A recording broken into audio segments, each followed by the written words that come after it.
Positivism Hindi channel प्रेक्षकों को स्वागत है। हम भारत के अनेक प्रमुख नास्तिकों के बारे में जान रहे हैं ना। आज के अंक में धर्मकीर्ति के बारे में जानेंगे। धर्मकीर्ति का जन्म चोल प्रांत के तिरुमले नामक ग्राम में एक ब्राह्मण के घर में हुआ था।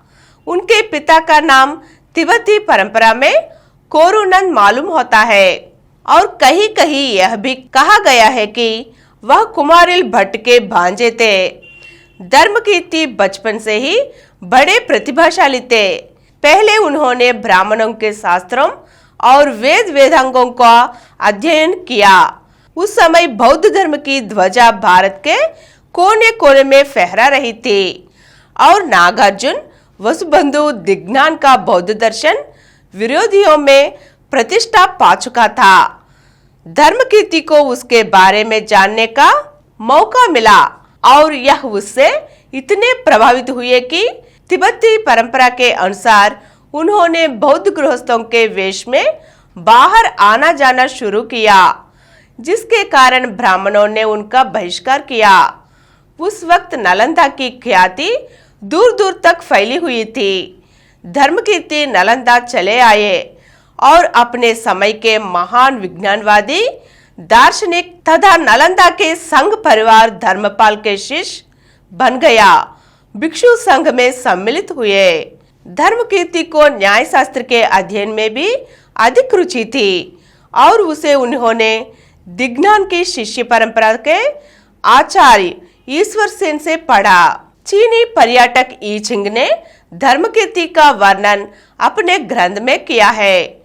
इसलिए धर्मकीर्ति 679 ईसाई से पहले हुए, इसमें संदेह नहीं है। धर्मकीर्ति नालंदा के प्रधान आचार्य धर्मपाल के शिष्य थे।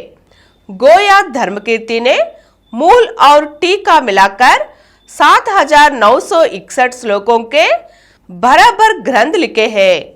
धर्मकीर्ति के ग्रंथ कितने महत्वपूर्ण समझे जाते हैं, यह इसी से पता लगता है कि तिब्बती भाषा में अनुवादित बौद्ध न्याय के कुछ संस्कृत ग्रंथों के 1,75,000 श्लोकों में 1,37,000 धर्मकीर्ति के ग्रंथों की टीका और अनुटीकाओं के हैं। धर्मकीर्ति जिस नालंदा के रत्न थे, उसके गांवों और नगर के रूप में बड़े बड़े दान देने वाले यह सामंत थे, जिनके ताम्रपत्र पर लिखे दान पत्र हमें काफी मिले हैं। हमें किसी वस्तु को देखते हैं तो वह हमें नीला पीला रंग तथा लंबाई, चौड़ाई, मोटाई, भारीपन, चिकनापन आदि को छोड़ केवल रूप को ही दिखाई पड़ता है, पर वस्तु की प्रमाणता यह नहीं। धर्मकीर्ति ने बताया कि प्रमाण जो अज्ञात अर्थ के प्रकाशक अविसंवादी ज्ञान को प्रमाण कहते हैं। अर्ध क्रिया के ऊपर स्थित होना इसलिए किसी ज्ञान की प्रमाणित व्यवहार से होती है। अन्य भारतीय दार्शनिक शब्द, उपमान, अर्धापत्ति आदि कितने ही और प्रमाणों को भी मानते हैं। धर्मकीर्ति अर्ध क्रिया या प्रयोग को परमार्थ सत्य की कसौटी मानते थे, इसलिए वह ऐसे ही प्रमाणों को मान सकते थे जो कि अर्ध क्रिया पर आधारित हो। पदार्थ अलग अलग लेने पर स्वलक्षण शब्द आदि के प्रयोग के बिना केवल अपने रूप में मिलते हैं, अथवा कईयों के बीच के सादृश्य को लेने पर सामान्य लक्षण अनेक में उनके आकार की समानता में मिलते हैं। इस प्रकार विषय के दो ही प्रकार होने से प्रमाण भी दो प्रकार की होती है। इनमें पहला प्रत्यक्ष है और दूसरा अनुमान। प्रत्यक्ष का आधार वस्तु का स्वलक्षण अपना निजी स्वरूप है और यह अर्धक्रिया में समर्थ होता है। अनुमान का आधार सामान्य लक्षण अनेक वस्तुओं में समान रूपता है और यह सामान्य लक्षण अर्धक्रिया में असमर्थ होता है। और ज्ञान के साधन भी दो ही है, प्रत्यक्ष या अनुमान। प्रत्यक्ष क्या है? प्रत्यक्ष वह अविसंवादी यानी अर्धक्रिया का अनुसरण करने वाला, अज्ञात अर्थ का प्रकाशक ज्ञान है, जो कि विषय के संपर्क से उस पहले क्षण में होता है, जबकि कल्पना ने वह दखल नहीं दिया। धर्मकीर्ति ने दिग्नक की तरह प्रत्यक्ष के 4 भेद माने हैं: इंद्रिय प्रत्यक्ष, मानस प्रत्यक्ष, स्वसंवेदन प्रत्यक्ष और योगी प्रत्यक्ष।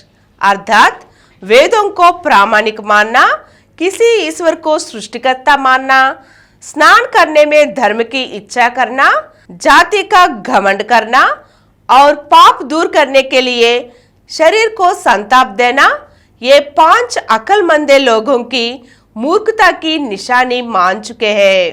आज के अंक में हम धर्मकीर्ति के बारे में जान चुके हैं ना। अगले अंक में फिर मिलेंगे। धन्यवाद।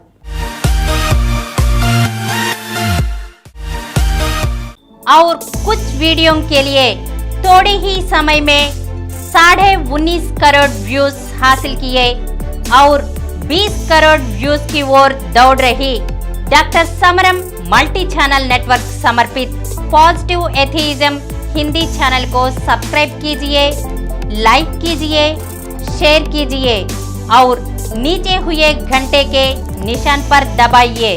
Please download Samaram multi-channel app and watch your favorite channels from your mobile. App available on Google Play Store and subscribe to the channels.